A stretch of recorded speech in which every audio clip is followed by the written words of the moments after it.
On behalf of Crosshaven Tourism, I'd like to welcome everyone here this evening, ladies and gentlemen, members of the Oireachtas, and also on behalf of the Western Camden Group. I feel like pinching myself when I'm here this evening. A lot of you can understand what I'm talking about. This fort has been derelict for 21 years. Despite the Cork County Council's best efforts to bring it to productivity, it hasn't happened, unfortunately. The good news is we made a great breakthrough in February of this year, and on July 22nd we signed documents which allowed us a 12-month rolling lease in here. As you can see, what's happened since July 22nd is these two rooms have been restored. We found all the rooms as you would have found the other rooms, bits of windows missing, so on, and obviously from the ground up it's been done.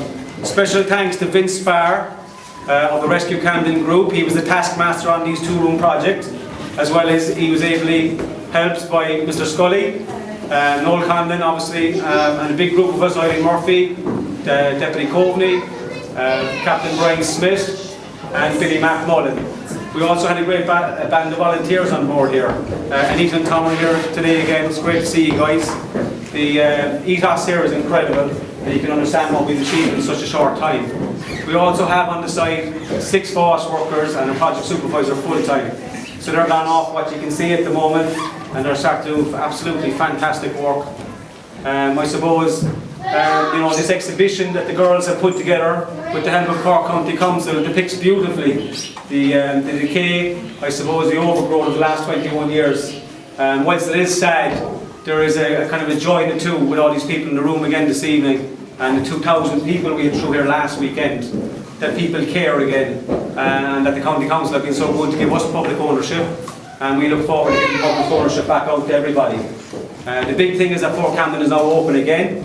As you're aware, it's every Saturday and Sunday for September, but we have opened the gates, we have trimmed back the weeds, we have a lot of work to do, but we're looking forward to doing it, and it's an absolute privilege for everyone involved there to be on this side of the gate and get everything ready for people to see for generations to come.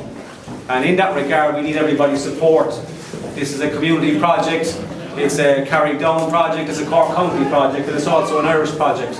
And I believe, as I did from day one, that this is a template for the whole country.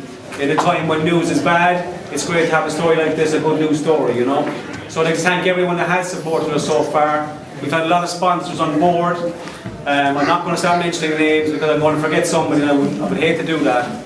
But fantastic people, local guys, painters, plumbers, carpenters, that have given their time free and just for the good of the community. And I thank all of them individually, as I have previously, and well done to everybody on that.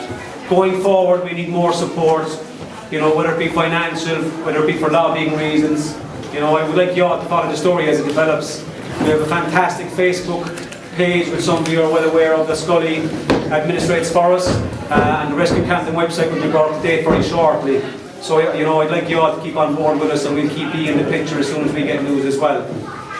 In relation to this fantastic exhibition again, I'd like to congratulate Jolene and Siobhan. They've done an incredible job, I'm sure you'll agree. The photographs are absolutely outstanding. Also next door, local artists Stephanie Mendel, Kerry Collins and Rob. Thank you guys as well. They've got some beautiful artwork in there for sale, by the way. If you're looking for a memento to go home. Failing that, there's some lovely car stickers, one for €3 and 2 for 5. So we go from the ground up. The next gentleman that will speak will be Mr. Sergeant Michael Kelly. I made a post on Facebook last night. There was a story we became aware of here when we started initially, and it was the handing over of the treaty ports back to the Irish military. So the story goes that on the 11th of July 1938, as De Valera and his son were over on Spike Island raising the tricolour on Spike Island, the last few members of the British Army were leaving Camden Fort through the piers and onto tenders bringing the warships in the harbour.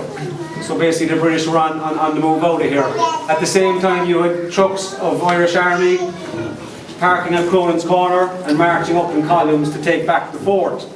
It's a story we've recounted, it's a great story, and I became aware the other day of the next day on this story. The next morning, Eamon De Valera and his son were brought by launch to Fort Camden, and he was brought up into the officers' mess, and he was cooked and served breakfast by Sergeant Michael Kelly. And I'm proud and delighted to have Michael Kelly here this evening, 94 years of age, and I'd like him to come up and just say a few words, please.